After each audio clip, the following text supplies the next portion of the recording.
Bismillahirrahmanirrahim. Assalamualaikum warahmatullahi wabarakatuh. Alhamdulillahi wa kafa, wassalatu wassalamu ala rasulillahil mustafa wa ala alihi wa sahbihi wa man wafa, wa ba'd. Faya ibadallah, ahbaballahi wa ahbab rasulihi sallallahu alaihi wasallam, usi nafsi wa iyyakum bitaqwallahi faqad fazal muttaqun, fala tamutunna illa wa antum muslimun. Faqala ta'ala, ya ayyuhalladzina amanu taqullaha haqqa tuqatih wa la tamutunna illa wa antum muslimun. Guru kita semua, Asy-Syaikhaini Al-Fadilaini Al-Imamaini, Dr. Syamsi Ali dan Dr. Amil Faisal.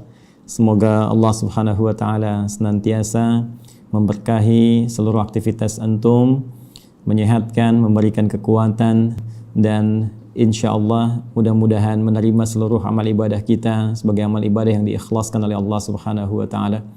Semoga seluruh aktivitas dan pesantren Nusantara Foundation yang dirintis oleh Al-Imam Syamsi Ali di Amerika, selain bisa menginspirasi warga muslim dimanapun, juga melahirkan generasi-generasi terbaik insya Allah, baik kini ataupun di masa depan, memberikan wajah Islam yang terbaik seperti tadi yang disampaikan. Pun demikian dikhususkan untuk Adinda, putra dari Ustaz Amir Faisal yang akan melanjutkan studi.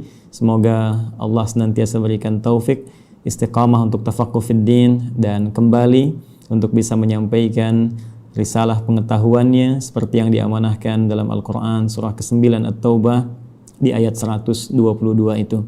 Izinkan kami menyampaikan apa yang telah guru-guru kami sampaikan mengenai tema yang sekarang tengah kita bahas, dan tentunya tadi sudah banyak diuraikan baik oleh Imam Syamsi Ali pun demikian oleh Dr. Amir Faisal. Semoga sekali lagi Allah berkahi keilmuan keduanya.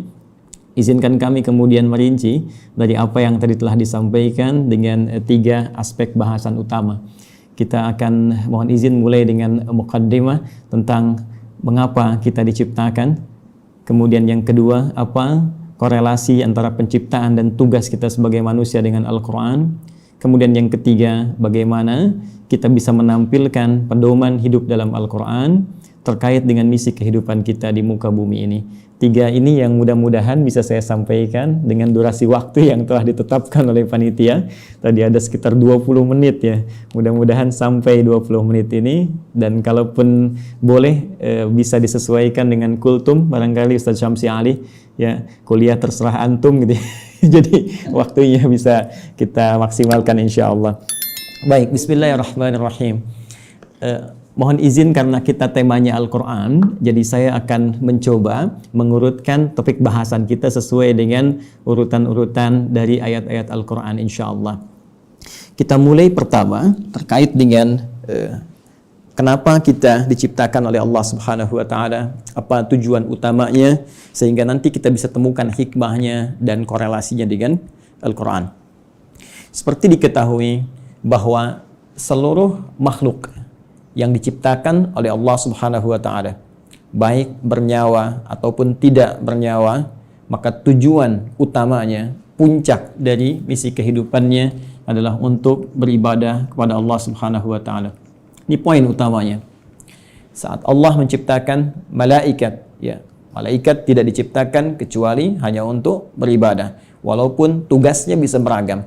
Ada yang bertasbih saja, bertahmid saja, bertakdis saja, Al-Baqarah ayat ke-30. Ada yang kemudian tugasnya memikul arsy saja, ada yang menurunkan wahyu, ada yang kemudian menurunkan rezeki dengan izin Allah. Tapi seluruh puncak dari tujuan penciptaan itu adalah dalam rangka taat kepada Allah Subhanahu wa taala tanpa maksiat sedikit pun. Quran surah ke-66 ayat yang ke-6. La ya'sunallaha ma amarahum wa yaf'aluna ma yu'marun. Jadi kalau kita ambil misalnya makhluk dalam konteks tertinggi, sempurna diciptakan dalam arti tidak ada potensi untuk berbuat maksiat dan selalu ada dalam jalur ketaatan, yaitu malaikat. Malaikat pun tidak diciptakan oleh Allah kecuali tujuan utamanya untuk ibadah. Ya, pun demikian kita kembali kepada manusia ataupun juga dengan jin kalau kita ingin satukan keduanya, ya. Jin tentunya diciptakan sebelum manusia, jadi saya dahulukan ya, setelah malaikat kemudian jin, saya dahulukan sebelum manusia. Quran surah ke-15 Al-Hijr ayat ke-27. Wal janna khalaqnahu min qablu min naris samum. Ya, sedangkan jin itu kata Allah kami ciptakan sebelum manusia dari materi yang berbeda, dari api yang menyala-nyala. Baik, pun demikian dengan manusia setelahnya. Ya, wa idz qala rabbuka lil malaikati inni khaliqum basyara. Ketika Allah firmankan kepada para malaikat yang sudah tercipta sebelum manusia, pun sebagian kalangan jin yang hadir pada saat itu, kami akan mencipta makhluk baru, bukan malaikat, bukan jin, tapi basyar. Ya, satu dari 5 nama manusia yang umumnya disebutkan dalam Al-Quran pokoknya. Ya, basyar 35 kali disebutkan dalam Al-Quran, menunjuk pada sifat nafsunya. Ins disebutkan 18 kali berpasangan dengan jin, menunjuk pada sifat penampakan dan kelembutannya. Insan disebutkan 65 kali dalam Al-Quran, menunjuk pada totalitas aktivitasnya. Pun demikian dengan An-Nas disebutkan setidaknya 241 kali dalam Al-Quran, menunjuk sifat sosialnya. Dan Bani Adam ya disebutkan setidaknya 7 kali dalam Al-Quran, menunjuk genealogisnya yang tersambung pada Nabi Adam alaihissalam. Jadi manusia ketika difirmankan oleh Allah kepada malaikat dan jin, ya wa idz qala rabbuka lil malaikati inni khaliqum basyara. Ya. Jin dan manusia ketika diciptakan tidak lepas dari fungsi ini. Ya, ditegaskan di Quran surah ke-51 digabungkan ayat ke-56. Ya, paling kanan sebelah atas di mushaf standar Allah berfirman, "Wa ma khalaqtul jinna wal insa illa liya'budun." Ya, dan tidaklah aku ciptakan jin dan seluruh manusia itu kecuali tujuan puncak pokok ya. Tujuan penciptaan itu adalah supaya mereka menjadikan seluruh aktivitasnya sebagai ibadah kepadaku kata Allah. Ingat harakat akhir di ayat ini bukan pakai fathah. Ya, ya'buduni bukan ya'buduna. Ya, fi'il mudhari'nya di sini berharakat fathah tapi di sana nanti ada ya yang menunjukkan kepada Allah. Ya, kemudian untuk takhfif dia dihilangkan diganti dengan harakat kasrah. Jadi jelas Allah memberikan kesan yang tegas bahwa seluruh fungsi penciptaan manusia tiada lain seluruhnya dalam rangka beribadah kepada Allah Subhanahu wa taala.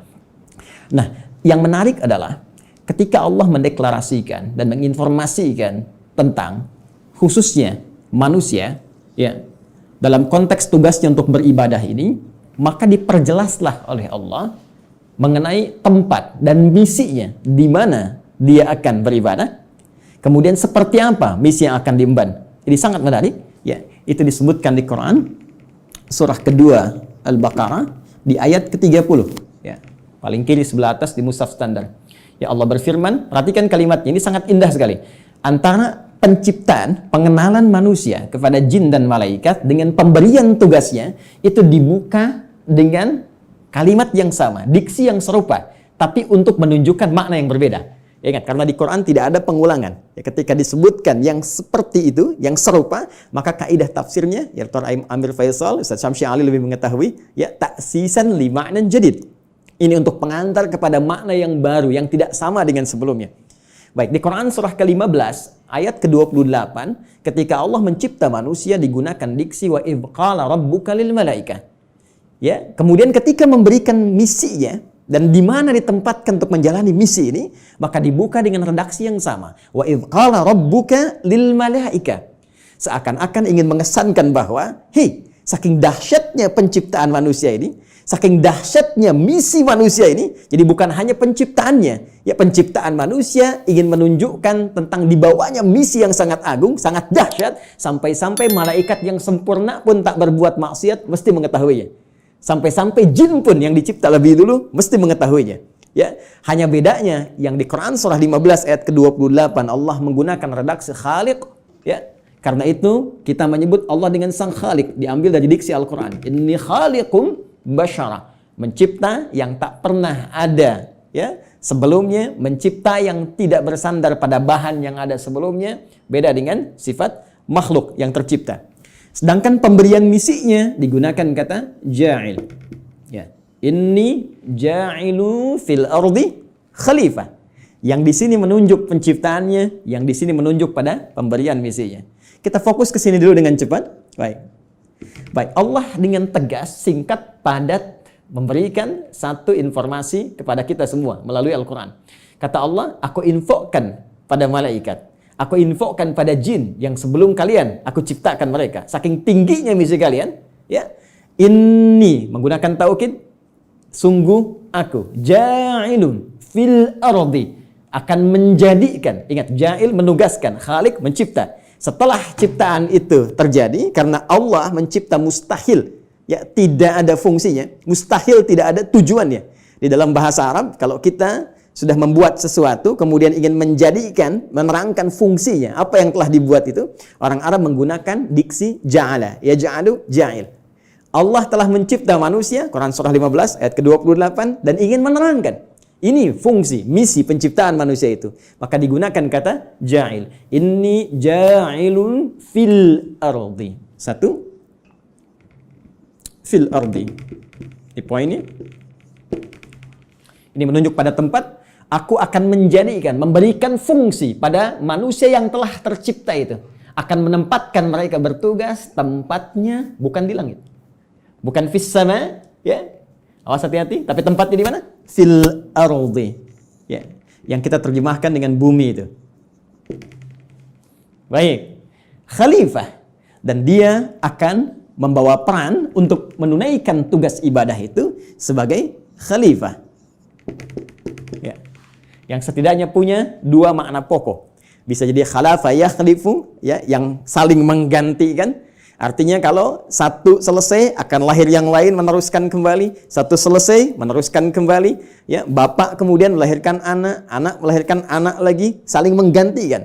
Dan Al-Qur'an memberikan pesan jangan sampai seseorang meninggalkan generasi setelahnya dalam keadaan lemah. Quran surah keempat ayat 9 itu. Wal yakhshal ladzina law taraku min khalfihim dzurriyyatan dhi'afa khafu 'alaihim. Karena itu siapkan generasi terbaik untuk saling menggantikan membawa tugas di bumi. Nanti kalau ada bahasan yang lebih luas kita belajar khusus tentang tema ini, ya. Nanti Allah kasih satu surah khusus yang bukan nabi, bukan rasul, ya, manusia seperti kita, supaya kita tidak berkata ini kan nabi, ini kan rasul. Jadi Allah berikan satu surah yang bukan nabi, bukan rasul, tapi bisa membentuk generasi yang terbaik setelahnya. Yaitu surah ketiga, surah Ali Imran. Imran bukan nabi, Imran bukan rasul, tapi nanti menikah dengan Hannah seperti kita ketahui, melahirkan Maryam. Dan Maryam saat dididik disiapkan, itu nanti bisa jadi pribadi yang lebih baik dibandingkan dengan ibundanya dan ayahandanya. Karena itu Anda temukan surah Maryam surah ke-19, tapi Anda tidak temukan surah Hannah. Ya. Tapi bagaimana keduanya mendidik supaya lahir generasi lebih baik dari orang tuanya. Maryam melahirkan Isa. Isa alaihi salam lebih baik dibandingkan ibu dan kakek neneknya. Ya. Jadi demikian fitrah dalam Al-Quran. Setiap ada generasi mesti lebih baik daripada yang sebelum-sebelumnya. Bapaknya hafal Al-Quran, anaknya hafal Quran dan paham tafsirnya. Ya, anaknya hafal Quran dan tafsir, cucunya paham sampai hadis dan fiqhnya. Demikian seterusnya. Baik. Kembali ke sini. Pun demikian khalifah, ya, selain punya arti menggantikan juga bisa berarti pemakmur. Ya. Pembangun dalam semua nilai-nilai kebaikan. Ya, singkatnya ditugaskanlah kemudian di bumi. Ini tugasnya akan saling menggantikan sampai kehidupan dunia berakhir. Dan ditugaskan dalam rangka ibadah ini untuk memakmurkan kehidupan di muka bumi sesuai dengan apa yang telah Allah tetapkan. Secara singkat diberikan pelatihan kemudian di satu tempat, ya, yang disebut dengan Al-Jannah itu di Quran surah ke-2 Al-Baqarah ayat ke-35. Sebelum turun ke bumi, sebelum membawa misi ini, maka ditugaskanlah sementara waktu diberikan pelatihan, ya. Di Quran surah ke-2 Al-Baqarah ayat 35. Wa qulna ya Adamu uskun anta wa zaujukal jannah. Secara langsung ditugaskan pasangan Adam dan Sayyidah Hawa alaihi wassalam. Silahkan keduanya dimasukkan oleh Allah Subhanahu wa taala untuk diberikan pelatihan sebelum diturunkan untuk bertugas ke bumi. Silahkan masuki al-jannah ini, sering terjemahkan dengan surga, oke? Okay? Tapi mohon dicatat surga ini bukan surga yang kelak kita akan masuki. Ya, karena yang kelak kita akan masuki itu jelas keterangannya, mala ainan ra'at wala udhunun sami'at wala khatara ala qalbi bashar. Enggak pernah terlihat, enggak pernah terdengar, ya. Ya, dari kisah-kisah kita manusia, enggak pernah terfikirkan seperti yang kita lamunkan. Baik. Dan yang paling menarik, tidak ada perintah dan larangan lagi, semua kenikmatan. Ya, tidak ada perintah dan larangan lagi, semua kenikmatan. Jadi Ustadz Amir Faisal jangan terlampau soleh, nanti cita-cita masuk surga masih pengen tahajud bisa. Jadi semua kenikmatan, ya. Tapi di sini tidak. Di sini ada ujian. Wala taqraba hadhihi syajara fatakuna minadh dhalimin. Ya, jangan coba-coba engkau dekati pohon ini. Ujian pertama. Jadi disebutkan perintah kalau dikerjakan melahirkan kenikmatan, faqula min haragha dan haitsu syi'tuma. Kemudian diberikan larangan. Ini perintah, ada larangan. Dan inilah nanti yang akan kita bawa dalam kehidupan di muka bumi. Di bumi itu cuma dua. Kalau enggak mengerjakan perintah, meninggalkan larangan, selesai. If'al wala taf'al. Do it, leave it. Ya, cuma dua ini saja. Baik, kemudian diperkenalkan, ini tantangannya. Ada nanti iblis yang mulanya dari kalangan jin, ayat 34-nya berbicara tentang iblis. Ayat Quran surah ke-18 Al-Kahf, ayat ke-50 ya, menerangkan